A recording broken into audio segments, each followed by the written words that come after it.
Welcome friends, स्वागत है आपका हमारे चैनल जहाँ चाह वहाँ आराम है। आज हम क्लास 6 हिस्ट्री की आखिरी chapter 12 buildings painting and books पढ़ने जा रहे हैं। जैसा कि इस चैप्टर का नाम है, इसमें एंशिएंट इंडिया की बिल्डिंग्स पेंटिंग्स और बुक्स के बारे में बताया गया है। सबसे पहले अगर हम बात करें तो यहाँ आयरन पिलर के बारे में दिया हुआ है।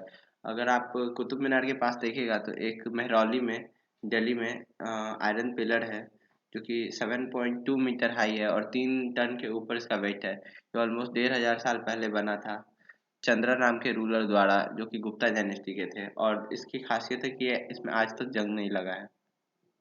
आप इसका इमेज देख सकते हैं लेफ्ट हैंड साइड में।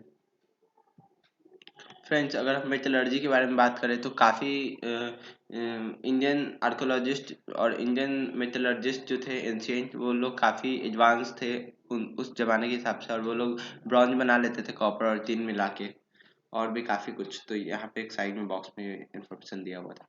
इसके अलावा अगर हम बात करें तो buildings in brick and stone, तो उस वक्त स्तूपा बनाने का कल्चर काफ़ी बढ़ गया था। स्तूपा क्या होता था? स्तूपा का मतलब होता था माउल्ड, यानी कि टीला। और कई तरह के आर्टिफिशियल स्तूपा भी बनाए जाते थे। और यहाँ पे काफ़ी सारा इम्पोर्टेंट की टर्म्स आने वाला है जिससे आपको याद रखना है। पहला है कि एक स्मॉल बॉक्स रखा रहता था स्तूपा के सेंटर या फिर हार्ट ऑफ स्तूपा में। उसे हम कहते थे जिसमें बुद्धा और उनके फॉलोअर्स के तीर्थ, बोन और एशिज को कलेक्ट करके रखा जाता था। इस बॉक्स को हम लोग कहते थे रेलिक कास्केट, और ये अर्थ से कवर रहता था। और कभी कभी स्टोन बेक्ड ब्रिक या मड ब्रिक का एक लेयर भी बना दिया जाता था, या फिर स्टोन स्लैब से भी कवर कर दिया जाता था डोम लाइक स्ट्रक्चर को। उसके बाद एक पाथ होता था, यानी कि जाने का रास्ता, जिसे हम कहते थे प्रदक्षिणा पथ। प्रदक्षिणा पथ जो था उससे प्रदक्षिणा किया जाता था क्लॉकवाइज डायरेक्शन में, और वो स्तूपा के को सराउंड करता था रेलिंग से। और उससे लोग डिवोशन में क्लॉकवाइज जाते थे। अभी भी अगर आप देख सकते हैं कोई स्तूपा हो तो वहाँ पे लोग डिवोशन में क्लॉकवाइज ही जाते हैं। और वहाँ पे रेलिंग और गेटवे को डेकोरेट भी किया जाता था स्कल्पचर से। आप यहाँ पे देख सकते हैं आंध्र प्रदेश में अमरावती, जो कि अब आंध्र प्रदेश का कैपिटल भी बनने वाला है, यहाँ पे दिया हुआ है। मैप में आप देख सकते हैं। यहाँ पे 2000 साल पहले काफी फेमस स्तूपा मिला था।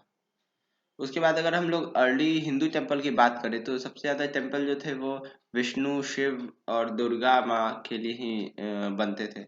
और उसके बाद अगर हम बात करें तो इन टेम्पल्स की खासियत थी कि इसके सबसे इम्पोर्टेंट पार्ट जो था वो था गर्भगृह, जिसमें कि जो मेन जिसका टेम्पल होता था उस चीफ डिटी का को प्लेस किया जाता था, यानी कि भगवान को रखने का घर था गर्भगृह।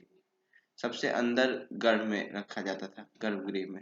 और उसके बाद अगर हम बात करें तो एक टावर भी बनाया जाता था, जैसा कि भितरगांव में बना है, जिसका नाम था शिखर। और वो गर्भगृह के ऊपर एक टावर बना होता था, उसे ही शिखर कहते थे। और हर ज्यादातर टेम्पल में एक स्पेस भी होता था जिसे हम मंडप कहते थे, और यहीं पे लोग असेंबल होते थे। उसके बाद अगर हम बात करें तमिलनाडु साइड, आप देख सकते हैं महाबलीपुरम।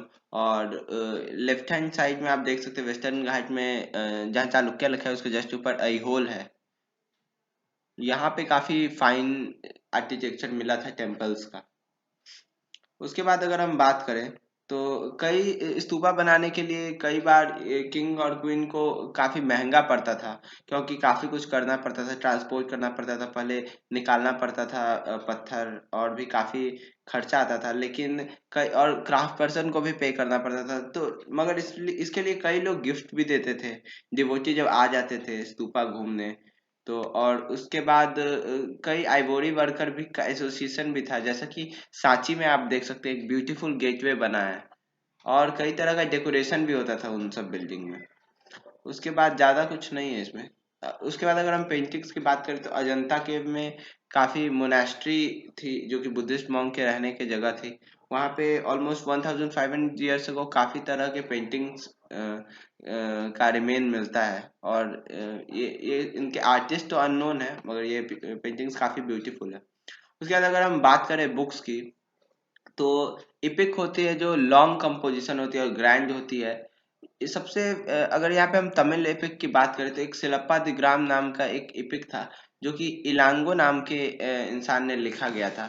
और ये 1800 साल पहले लिखा गया था। इसका स्टोरी यही है कि कोवलन नाम का आदमी एक पुहार नाम की जगह पे रहता है और उसकी पत्नी का नाम रहता है कन्नगी।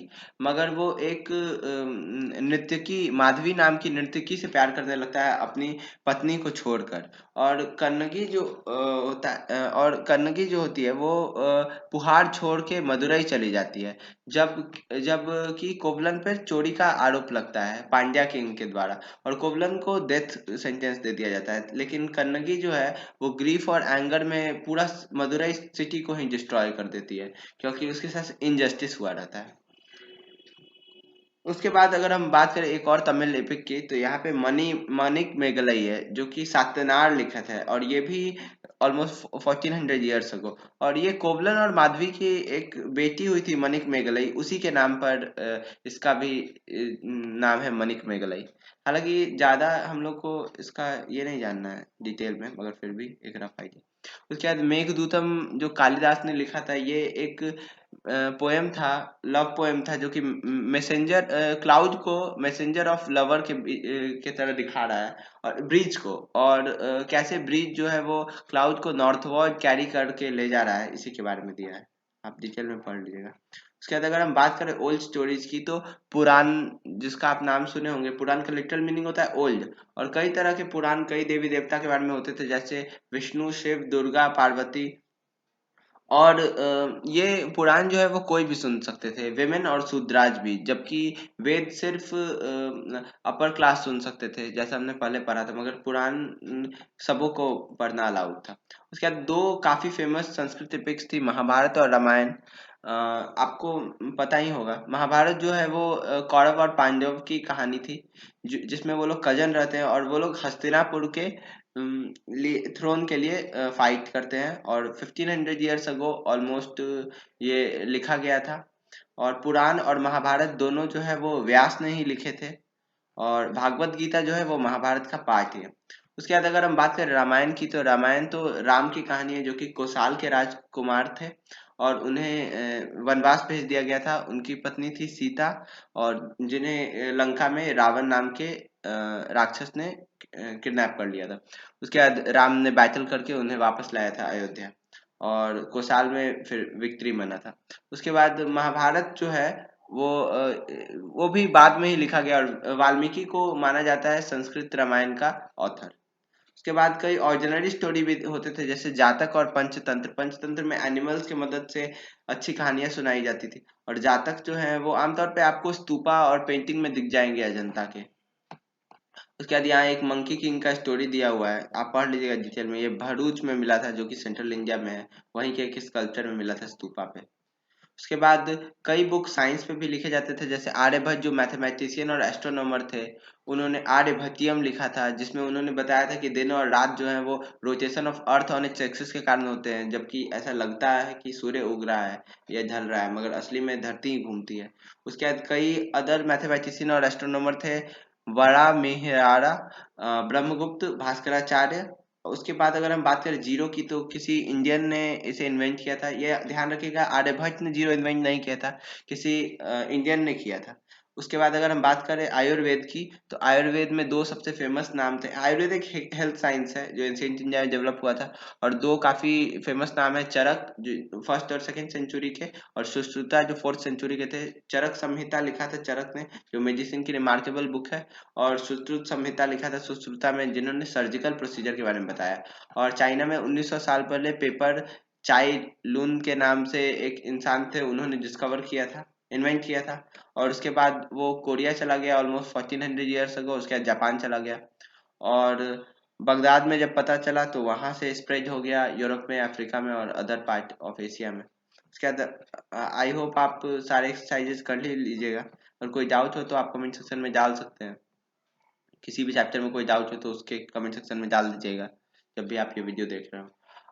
और must subscribe the channel, like the video, share it as much as possible. Thank you very much.